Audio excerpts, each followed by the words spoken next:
Welcome to another Season 6, Patch 6.5 guide by eGaming Television, and in this one we're covering Alistar, the Minotaur. You can't milk those! For more of our guides, you can go to our website, which is www.egamingtv.com. You can also follow us on Twitter if you do wish to talk to us at egaming_TV. Now, we do skin giveaways at the end of every month on Twitter, so if you guys have a Twitter, make sure you guys do follow us as March is coming to an end. Alright, so let's start this guide by looking at Alistar's pros and cons, starting with his first pro, which is he has high crowd control. Alistar brings pretty much more CC to a team fight than any support really, besides maybe something like a Leona. The best part about his CC, if he is going into a rather clumped team, he can actually stun an entire team in a relatively good radius. With the recent change, Alistar is also able to land his CC combo much easier as he can toggle his Q while his W is going, so he automatically knocks people up into the air as well. One of the downsides to Alistar before was that he required some decent skill in order to land his combo, however now this is not the case, so he's a perfect pick for new players as well. Due to the high CC he brings, the heal, and how tanky he can get with his R, he is a great late game support as well. He's actually strong at all points in the game, so he's always a good pick and he can fit into any comp really. Although his E did get nerfed a little bit, he still at least provides some sustain in the lane. One of the cons to a lot of the supports out there that provide a lot of CC is that they don't have sustain. But Alistar brings this. Due to the sustain he does get, and the high crowd control he offers, he is easily a top tier pick. One cool thing about Alistar's heal in particular is that he actually heals minions as well that are near him. Not only is this great for pushing and sieging, but you can even deny CS with this. When your minion is about to get CS'd, you can simply heal it up. When the auto attack does go off, it'll still have a little bit of health left and hopefully die to minions. You can do this over and over again to hopefully get your AD carry a CS lead. Another awesome pro Alistar has is that he's insanely tanky in the late game. Like most tanky supports, he's able to get obviously a very tanky build, but his R also provides insane tankiness. Not only will he have really high defensive stats, but with his R, he has 70% damage reduction for 7 seconds. In a lot of cases, this will last the majority of an engage, and you'll usually live through fights. Due to the high crowd control Alistar provides, he's also got an amazing initiate. Due to his headbutt pulverize combo, Alistar is able to dash onto a target and pop them up into the air. He can even flash onto a target, pop it up into the air, and headbutt them back into his team. This is a great way to give your team a massive lead in a team fight, as it will be 4v5. The last pro I've listed here is that he's also a great roamer. You can get your boots of swiftness pretty early on, roam the map, and land your headbutt pulverize to get your team easy kills. Of course, if you are with an AD carry such as Vayne who needs you in the lane, then don't try to roam too much, but whenever you have the opportunity, roam the map and get some kills. Alistar's first con is the fact that he has long cooldowns on his abilities. The level 1 cooldown on all of his abilities is over 10 seconds at least, but they do go down with level. Early on, this can be an issue as you don't have your CCs up very often and your heals cannot be spammed anymore. Champions such as Leona will have their cooldowns up more often and will be able to be way more aggressive than you are. Once we do get some levels into these skills, however, and some cooldown reduction, we can start using our abilities much more often and we get stronger and stronger as the game goes on. Another issue Alistar does have though is that he's got low base mana and mana regeneration. This isn't that huge of an issue early on considering you can't use your spells that often, but later on when you are low on mana you don't really get it back too quickly, so you might not be able to use your spells all the time. We do get a pretty big mana pool considering we do go for a Frozen Heart, but we don't have a lot of mana regeneration in our build because of the items we need to go for. Try to conserve your mana as much as possible. Of course you do need to toss out heals for your teammates, but other than that, save your mana whenever you can. Alistar is also somewhat easy to kill when he does not have his ultimate. One of the big issues with this is Alistar is a frontliner, so he will be in the middle of the fight where everybody can hit him. We still build as tanky as possible so we can be really tanky in the front line, but without that 70% damage reduction, we are rather squishy without that. Alistar's last con, although he does have some sort of sustain in lane, is that he is prone to harass. Alistar is no longer able to spam his E as often considering it did get nerfed in a recent patch. Certain bot lane duos can easily outdamage the heals that Alistar puts out. Against these team comps, try to just survive as much as possible, and when you are strong enough to all in them, do so. For Alistar's Masteries, we get 18 Cunning and 12 Resolve. For our Keystone Mastery, we grab Windspeaker's Blessing as it is really strong with Alistar's heal.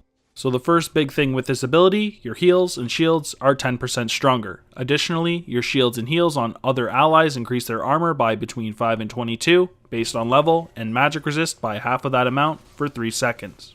So this just brings a bit more utility into team fights for Alistar as he is adding more healing and some armor and magic resist onto his teammates. And of course, this is everything you would want from your support. Now his heal isn't as spammable as it was before since it did get nerfed, but this does actually infect your entire team, so this is an absolutely amazing mastery to have on Alistar. For the rest of our abilities, we focus on some health regeneration and mana regeneration since that was one of our cons, and some movement speed so we are able to roam around the map, getting our team some kills. We do the same for our runes as we did for our masteries, focusing on tankiness and movement speed. To get the best, we go for 9 greater marks of armor, 9 greater seals of armor, 9 greater glyphs of magic resist, and 3 greater quintessences of movement speed. In total, this gives you 4.5% movement speed, 18 armor, and 12 magic resist. So pretty much you won't be taking a lot of damage in the lane since you have all the armor and magic resist, and you can roam around the map finding kills for your team. For our summoners, we grab Flash and Ignite, and of course you can replace Ignite with Exhaust. Flash has a lot of defensive and offensive uses. This can allow you to escape from champions, or can be used to chase opponents if needed. You can also use your Flash to combo with Pulverize, so you're able to knock somebody back into your team with your headbutt.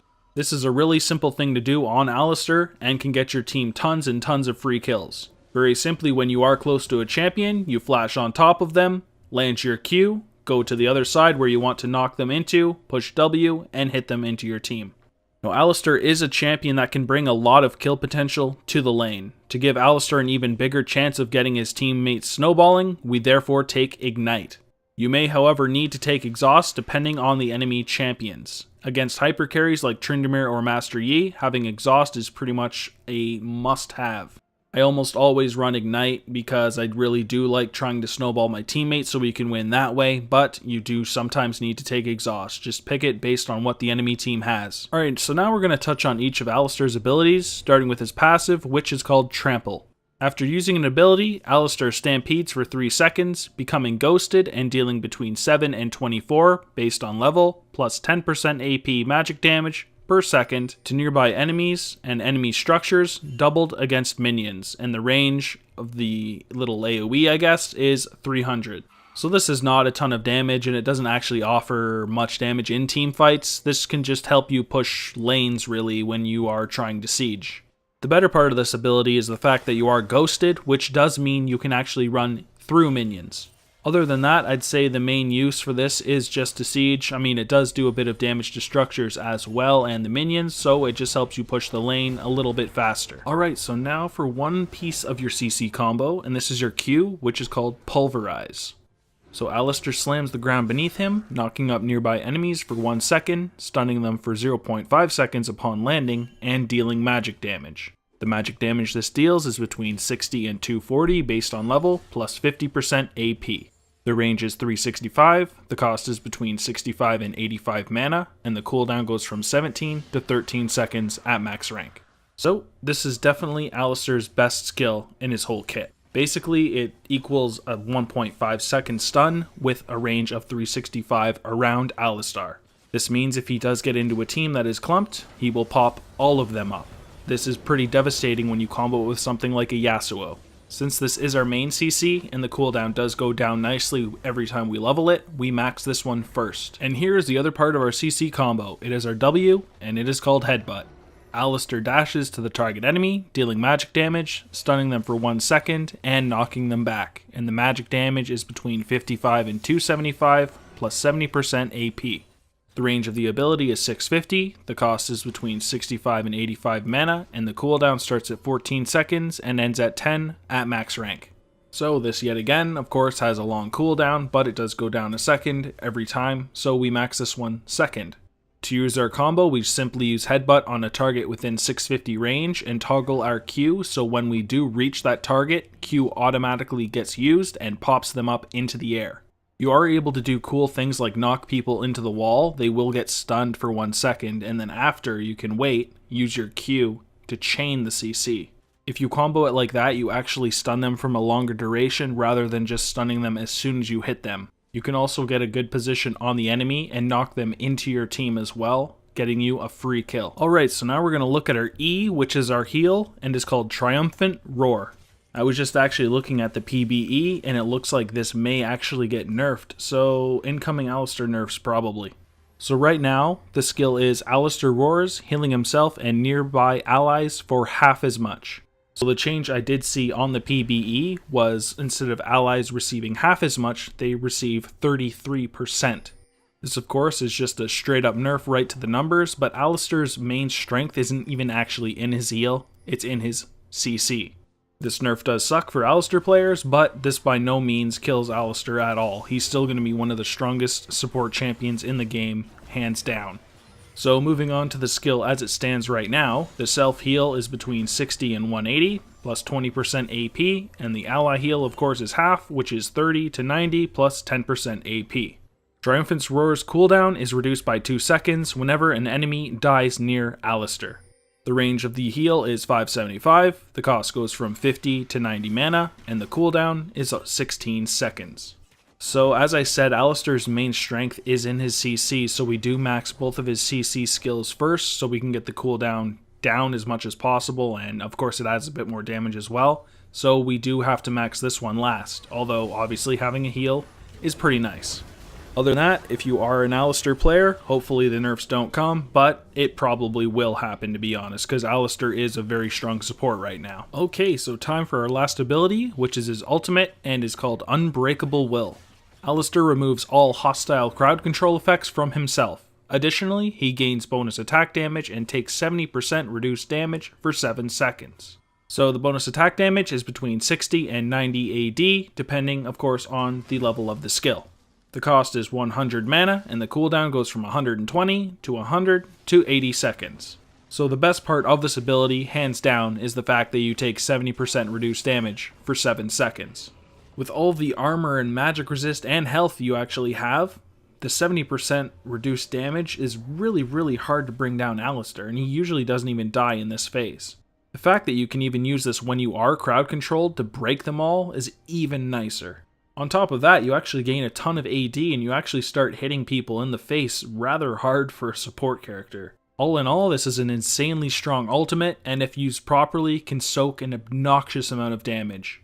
Try to be in a forward position where they don't really have any other option but to engage on you. When the steady damage starts coming in, pop your ultimate and let your team engage behind you. With all of those abilities covered, we're going to look at the ability order so you know when to take them. So first is your Unbreakable Will, which is your ultimate. You take it at 6, 11, and 16, which of course are the levels you can actually take it.